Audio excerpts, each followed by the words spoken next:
Hello, naglilipat na naman po kami guys. At eto na nga, sa dinami-dami ng ang hirap pala mag-ipon ng mga gamit guys.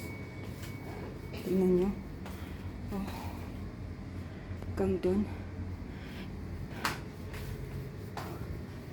Kaya advice para sa katulad kong OFW, huwag masyadong mag-ipon ng mga gamit kasi pag maglipat-lipat ka, nako, ang hirap. Oh, diba? Dun yung TV sa likod. Di pa namin nabuhat yung isang kama. So, mamaya na lang. Ang hirap guys. Ang hirap maglipat pag maraming gamit. Tapos pag nag-for good ka, marami kang Kaya mahirap mag-ipon ng mga gamit. Dapat yung mga importante lang talaga na dahil hindi naman tayo forever nandito sa ibang bansa guys, di ba? So, ayan na nga. Buti na lang kinuha na ni kare ko yung monitor ko. Di mas lalong na naman. Dagdag bubuhatin guys. Okay, update you later. Nihintay ko yung yung car lift, yung pick up. Pagod. Ayun na guys.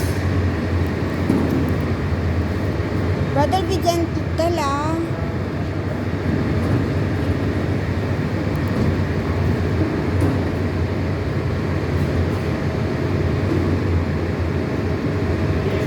Hindi ko lang alam kung kasya lahat.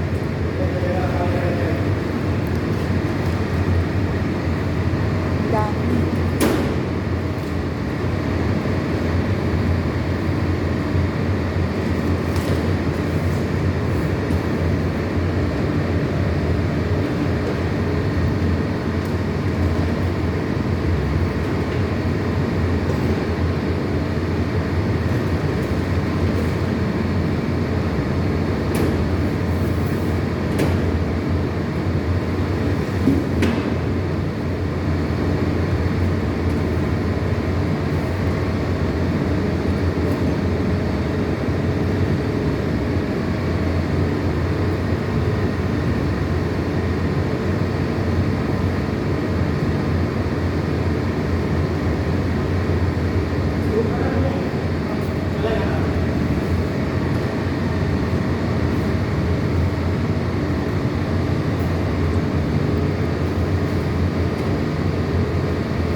Yung chair ko.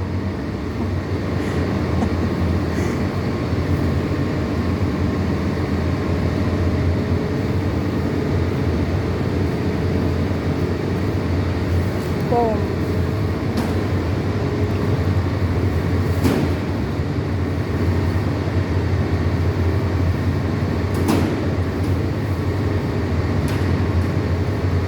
Grabe, ito ang disadvantage ng maraming gamit guys pag naglipat ka ng bahay.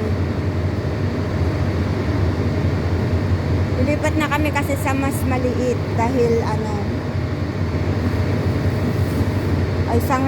dalawang reason tinaasan nila kami. Sayang naman, di ba? Sobrang taas. Ang laki ng idadagdag kasi. Tas soon babay Dubai na. So kailangan guys na mag-move na kami ng mas maaga. Yung mas maliit na. Tapos soon na rin aalis na rin siya. So kaya ayan. Tiisin sana namin doon hanggang sa makaalis kami. Kaso nga lang guys, ang laki kasi ng itinaas. Buti kung 200 lang or 300. Hindi ang laki. Sayang naman. Diba? Kaya mag-move na lang kami.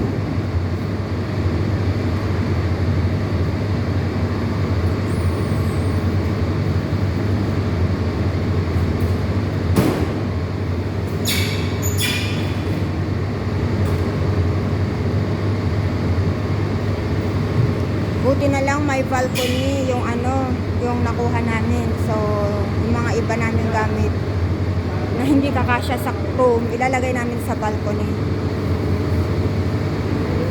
Kagaya yung chair ko, hindi kasya sa kwarto ko eh, kwarto namin, kaya ilagay ko na lang sa balcony. At least meron kaming upuan doon sa labas. Tapos, ano, babalutan ko na lang siya ng ano, kumot. Then, yung mga ano, plastic garbage bag na itim para hindi siya maalikabukan during the day. Lalo na pag working days, siyempre.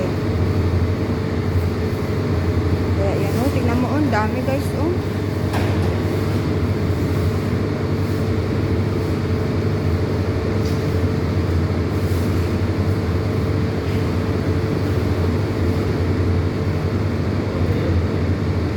Buti mabait tong ano, janitor dito sa building na to. Tinulungan siya kasi mag-isa lang siya.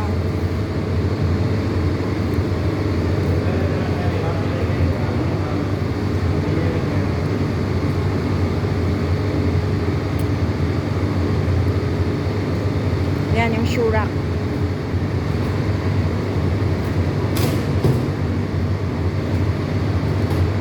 Lalagay namin yan sa balcony.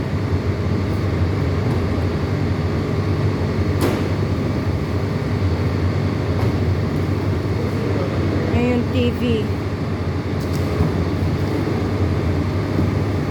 Oh, there's a car.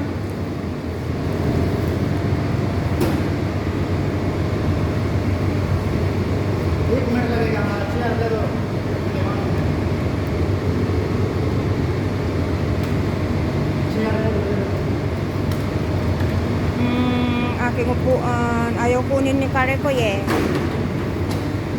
Nanghihinayang akong itapon. Di dalhin ko na lang, lagay ko na lang sa balcony.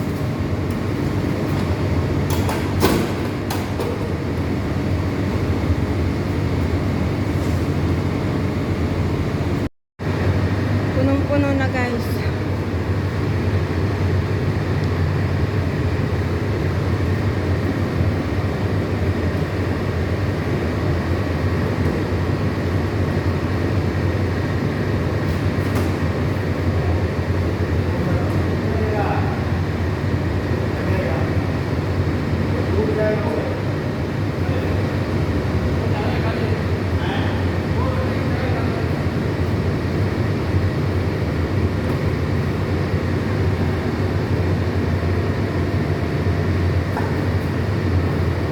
It can be that one in the front.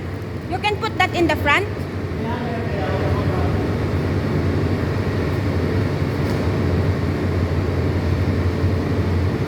No more, brother? No more? Oh, see guys, oh yan. Hirap, ang dami. Yan guys, okay, bye. Nanganin na lang mamaya. Kamot ng kamot ko sa ano niya. Nangangati. Sige na guys, bye.